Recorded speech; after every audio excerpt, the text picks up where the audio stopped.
नमस्कार. माळशिरस तालुक्यामधील पश्चिम भागामध्ये असणाऱ्या 22 गावामधील नेरा देवधरच्या पाण्याचा जो प्रश्न आहे, हा प्रश्न गेली अनेक वर्ष, कॅनल अभावी गेली 30 वर्ष तो रखडलेला आहे. त्यासाठी जनशक्तीचा आणि लोकरेट्याचा अंतरंगातल्या मागणीचा त्या ठिकाणी प्रभावीपणे मांडणी झाली नाही किंवा आक्रोश सरकारपर्यंत पोहोचला नाही. आणि म्हणून जे आता नेरा देवधरमध्ये समाविष्ट क्षेत्र आहे ते 135 किलोमीटर येतो गारवाडला. आणि गारवाडपासून जी पुढं गावं राहणारे आहेत, मग तरंगफळा असेल, त्यामध्ये पठाणवस्ती असेल, गारवाड असेल, सुळेवाडी असेल, पिलीव असेल, चिंगुर्णी, बचेरी आणि कोळेगावचा काय पट्टा, तर या गावाच्या पाण्याचा अजून त्याच्यामध्ये समावेश केलेला नाही. तर हे पाणी गेली 30 वर्षापासून आम्ही वाट पाहतोय.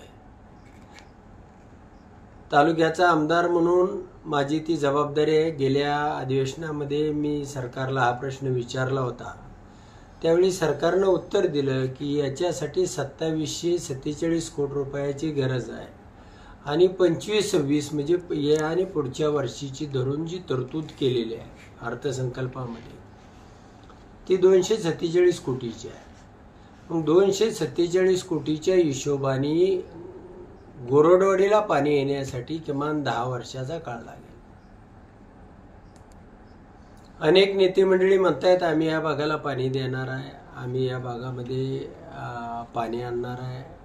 माझा त्यांना सवाल आहे की या पुढच्या गावांच्या समावेशाचा केला असेल, तुम्ही केलाय म्हणताय, तर त्याचा अध्यादेश जनतेमध्ये तो प्रसिद्ध करा. आणि इथून पुढची लागणारी ही झाली 2700 कोटी रुपये गोरडवाडीपर्यंतची, आणि गोरडवाडी ते शिंगुर्णी ते पुन्हा 1000 कोटी रुपये, म्हणजे जवळजवळ 3700-3800 कोटी रुपये एवढा खर्च करण्यासाठी आत्ताची केलेल्या तरतुदीप्रमाणे किमान 15 वर्षाचा काळ लागणार आहे. आणि मग इतकी वर्ष ही जनता व्याकुळ आहे, ताणलेली आहे, यांचे चेहरे करपलेले आहेत.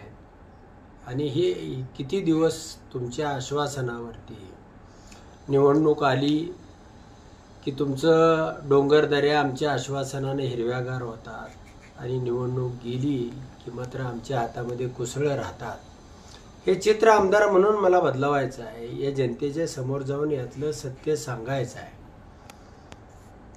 श्रेयाचं आणि लाभाचं सरकारला मुक्त हस्तानं त्या ठिकाणी या तालुक्यातल्या जनतेच्या वतीनं त्यांचा सन्मानानं सत्कार केला जाईल. पण आम्ही आता 30 डिसेंबर 2026 पूर्वी आम्हाला शिंगुर्णीमध्ये पाणी असलं पाहिजे, त्या गावांचा यामध्ये समावेश झालेला असला पाहिजे.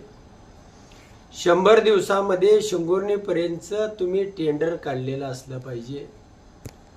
आणि म्हणून आम्ही सगळी या तालुक्यातली जनता आणि या जनतेला सहकार्य करण्यासाठी या भागामध्ये एक कृती समिती आहे.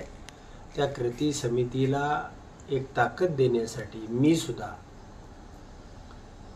शिंगुर्णीमधून कोथळ्यापर्यंत 6 दिवस पायी चालत जाणार आहे. 29 तारखेला संध्याकाळी 5 वाजता कोथळेमध्ये आदरणीय विजयदादांच्या हस्ते त्या ठिकाणी समारोप होईल. त्याच्या अगोदर यात्रेच्या 22 तारखेला आम्ही संताजी घोरपडे यांच्या समाधीवरती जाऊ. तिथनं स्फूर्ती, लढण्याची शक्ती, बळ, आणि हा लढा यशस्वी करण्यासाठी आम्ही आता हरण्यासाठी नाही, जिंकण्यासाठी निघालेलो आहोत. आणि म्हणून मला या भागातल्या सगळ्या लोकांना ही वस्तुस्थिती सांगण्यासाठी ही पदयात्रा असणार आहे. यानंतर वेळोवेळी या तालुक्यातल्या जनतेकडून मला 1 दिवस आणि 3 तास एवढा त्यांचा वेळ हवा आहे. 16 जुलैला म्हणजे 29 तारखेनंतर 17 दिवसांनी कोथळ्यापासून शिंगोर्णीपर्यंत मानवी साखळी त्या ठिकाणी आपला आक्रोश, आपला आवाज, आपली हृदयापासूनची मागणी, आपल्या पोटामधील भुकेचा हा गोळा आणि आता तरी महादेवा उघड तुझा तिसरा डोळा, ही आर्त, ही आग आणि ही आग ही सरकारपर्यंत पोहोचली पाहिजे. आणि म्हणून त्या ठिकाणी हेलिकॉप्टरच्या माध्यमातून याचं दूरदर्शनवरती चित्रीकरण केलं जाईल.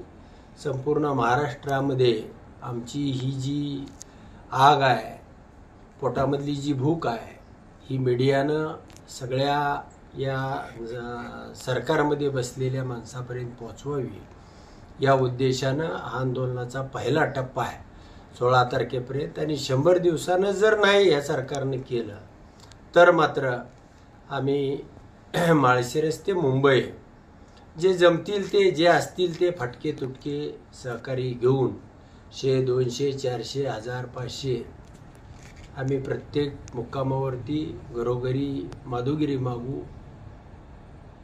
त्या ठिकाणी जिथं जिथं मिळेल त्या ठिकाणचं आम्ही भिक्षा मागू आणि पोट भरू, पण मुंबईच्या मंत्रालयावरती आल्याशिवाय थांबणार नाही.